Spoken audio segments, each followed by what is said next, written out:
کبھی ایسا محسوس ہوا ہے کہ کچھ لوگ ایسی کامیابیاں تو حاصل کر لیتے ہیں جو اندر سے بالکل کھوکھلی ہوتی ہیں؟ مطلب ایسی جیت جو ان چیزوں کی قیمت پر ملے جو اصل میں کہیں زیادہ قیمتی تھیں؟ چلیں اسٹیفن کووی کی مشہور زمانہ کتاب کے بنیادی نظریات میں اترتے ہیں اور اس سوال کا جواب ڈھونڈتے ہیں۔ یہ ایک بہت ہی عام مسئلہ ہے۔ سوچیں ذرا، کامیابی کی سیڑھی پر بڑی تیزی سے چڑھے اور اوپر پہنچ کر پتہ چلا یہ سیڑھی تو غلط دیوار کے ساتھ لگی ہوئی تھی۔ یہ ایک ایسی جیت ہے جس میں فتح سے زیادہ تنہائی کا احساس ہوتا ہے اور کامیابی کا شور بھی اندر کی خاموشی کو دبا نہیں پاتا۔ اور پھر آتی ہے یہ اندرونی کشمکش، خود سے کیے گئے وعدوں کو پورا نہ کر پانا۔ جب بار بار کی کوششیں ناکام ہوتی ہیں نا، تو یہ صرف ایک عادت کا مسئلہ نہیں رہتا، بلکہ انسان کا خود پر سے اعتماد اٹھنے لگتا ہے۔ اور یہ احساس کہ ہم مصروف تو بہت ہیں، واقعی بہت مصروف ہیں، لیکن کیا ہماری یہ ساری بھاگ دوڑ کسی معنی خیز منزل کی طرف جا بھی رہی ہے؟ یہ سارے سوالات دراصل ایک بہت گہری بنیادی پریشانی کی طرف اشارہ کرتے ہیں، جس کا حل کوئی سطحی سا نہیں ہو سکتا۔ دیکھیے، یہ تمام مسائل جو ہے نا، یہ دراصل علامات ہیں، اور ہمارا ان کو حل کرنے کا طریقہ اکثر غلط ہوتا ہے۔ ہم فوراً بھاگتے ہیں فوری حل کی طرف، یعنی سماجی پٹیاں اور آسپرن، جو وقتی طور پہ تو آرام دے دیتی ہیں، لیکن جو اصل پرانا مسئلہ ہے اسے ویسے کا ویسا ہی چھوڑ دیتی ہیں۔ اسٹیون کووی کہتے ہیں کہ پچھلے 50 سالوں سے کامیابی کا سارا تصور پرسنالٹی ایتھک پر آ کے ٹک گیا ہے۔ مطلب اچھی کمیونیکیشن کی تکنیک سیکھ لو یا پازیٹیو سوچ کا دکھاوا کر لو۔ اس کے بالکل برعکس پہلے کامیابی کی بنیاد کیریکٹر ایتھک پر ہوتی تھی، یعنی دیانتداری، عاجزی اور ہمت جیسے اصول جو آپ کے اندر سے آتے ہیں، نہ کہ اوپر سے لگائے جاتے ہیں۔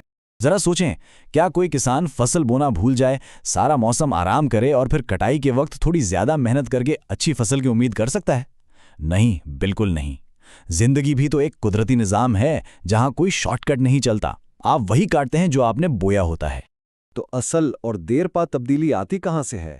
وہ ہمارے اندرونی نقشے کو بدلنے سے آتی ہے۔ اسے پیراڈائم شفٹ کہتے ہیں۔ پیراڈائم سمجھے وہ ذہنی اینک ہے جس سے ہم دنیا کو دیکھتے ہیں، وہ نقشہ ہے جسے ہم زندگی میں راستہ تلاش کرنے کے لیے استعمال کرتے ہیں۔ سوچیں کہ آپ کو شکاگو میں ایک جگہ پہنچنا ہے، لیکن غلطی سے کسی نے آپ کو ڈیٹرائٹ کا نقشہ دے دیا ہے۔ اب آپ جتنی مرضی محنت کریں، جتنی مثبت سوچ رکھیں، آپ صحیح جگہ کبھی نہیں پہنچ سکتے۔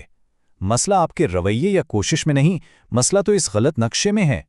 اس بات کو ایک شاندار کہانی سے سمجھتے ہیں۔ ایک بہت بڑا جنگی جہاز ہے اور اس کا کپتان رات کے اندھیرے میں سفر کر رہا ہے۔ اسے دور ایک روشنی نظر آتی ہے اور وہ فوراً سگنل بھیجتا ہے، ہماری ٹکر ہونے والی ہے، اپنا راستہ 20 ڈگری تبدیل کرو۔ جواب آتا ہے، بہتر ہے کہ آپ اپنا راستہ 20 ڈگری تبدیل کریں۔ اب کپتان کو یہ جواب بہت عجیب لگتا ہے۔ اسے اپنے مرتبے پر، اپنے جہاز پر پورا بھروسہ ہے۔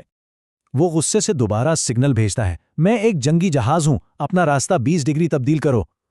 اسے یقین ہے کہ اس کا نقشہ اور اس کی حیثیت ہی سب کچھ ہے۔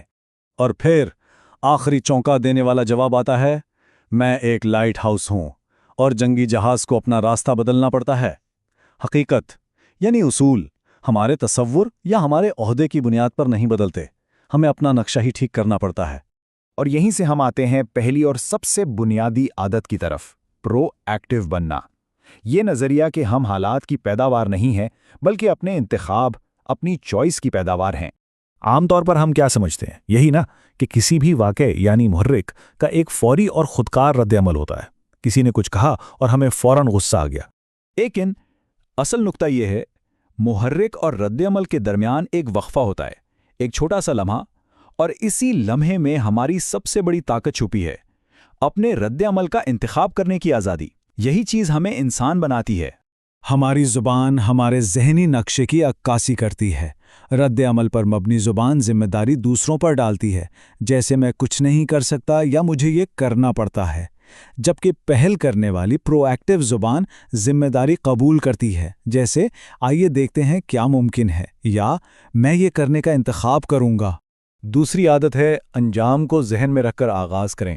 اس کا مطلب ہے اپنی زندگی کی سمت اور منزل کا تعین خود کرنا، اس سے پہلے کہ دوسرے یا حالات آپ کے لیے یہ فیصلہ کر دیں۔ کوئی ایک بہت گہرا سوال پوچھتے ہیں، تصور کریں کہ آپ اپنے جنازے میں موجود ہیں، آپ کیا چاہیں گے کہ لوگ آپ کے بارے میں کیا کہیں؟ آپ کا کوئی عزیز، کوئی دوست یا کام کا ساتھی آپ کے کردار اور خدمات کے بارے میں کیا کہے گا؟ یہ مشق آپ کو اپنی گہری اقدار سے جوڑتی ہے۔ پہلی 2 عادتوں کے بعد تیسری عادت آتی ہے، پہلی چیزیں پہلے رکھنا۔